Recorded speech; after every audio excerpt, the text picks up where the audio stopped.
अब नए संशोधन में रोजगार की गारंटी 100 दिन से बढ़ाकर के 125 दिन किया गया है।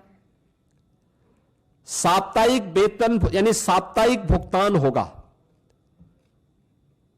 ऐसा नहीं कि महीनों और वर्षों लग रहे हैं, अब हर सप्ताह लेबर ने काम किया तो साप्ताहिक उसे भुगतान होगा, और देरी होगी तो इसका मुआवजा भी देना होगा, यानी उसके लिए अतिरिक्त तो उसको ब्याज देना होगा।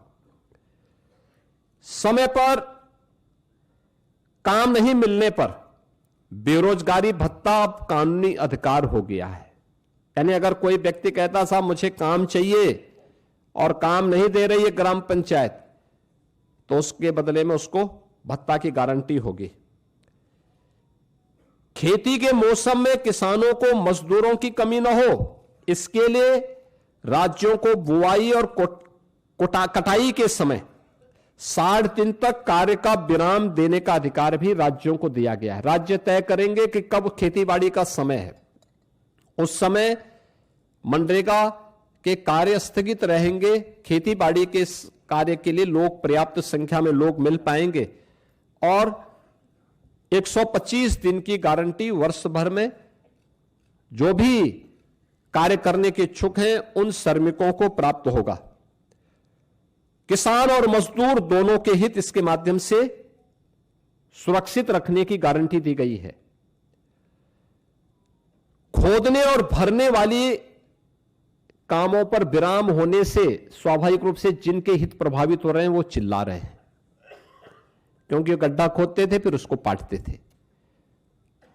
ये प्रक्रिया अब उनके हित प्रभावित हो रहे हैं तो स्वाभाविक रूप से उनका चिल्लाहट होना स्वाभाविक रहे। अब इसमें 4 श्रेणियां दी गई हैं जिसका निर्धारण ग्राम पंचायत स्वयं तय करेगी। एक, मनरेगा का उपयोग जो पहले होता था वह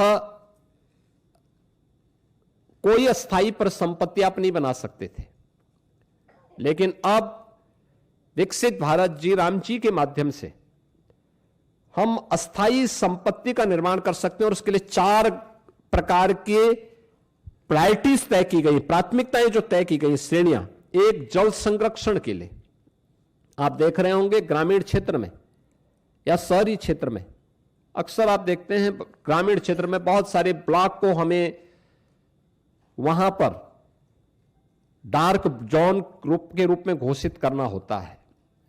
पानी की मात्रा बहुत नीचे जा चुकी होती है, कोई वहां पे अस्थायी व्यवस्था नहीं बन पाती है। आप इस योजना के माध्यम से जो मनरेगा में व्यवस्था नहीं थी, विकसित भारत जी राम जी के माध्यम से गारंटी दी गई है कि वह इसके माध्यम से जल संरक्षण की अस्थायी व्यवस्था क्रिएट कर सकते हैं, यानी रेन वाटर हार्वेस्टिंग की व्यवस्था, चेक डैम की व्यवस्था और उससे जुड़ी हुई अन्य सुविधाओं को वहां पे गांव में वो क्रिएट कर सकता है।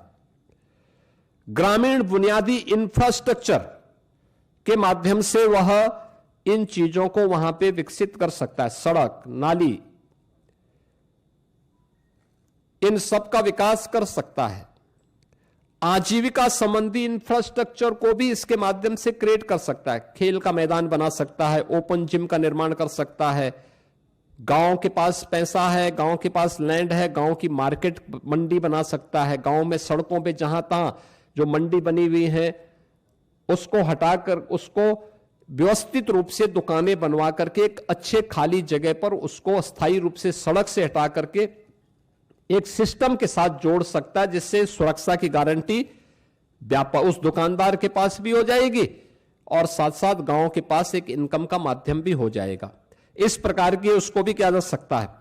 और प्रतिकूल मौसम घटनाओं से निपटने और आपदा तैयारी हेतु भी विशेष कार्य किए जा सकते हैं, यानी बाढ़ प्रबंधन के लिए गांव से जुड़े हुए छोटे छोटे कार्य हैं, उसके लिए शासन पे उनको निर्भर रहना पड़ता है। अब इसके लिए निर्भरता की आवश्यकता नहीं, ये सारी चीजें वहां पर उपलब्ध। आप इस विकसित भारत जी राम जी की इस स्कीम के माध्यम से इस अधिनियम आपको ये गारंटी दे रहा है।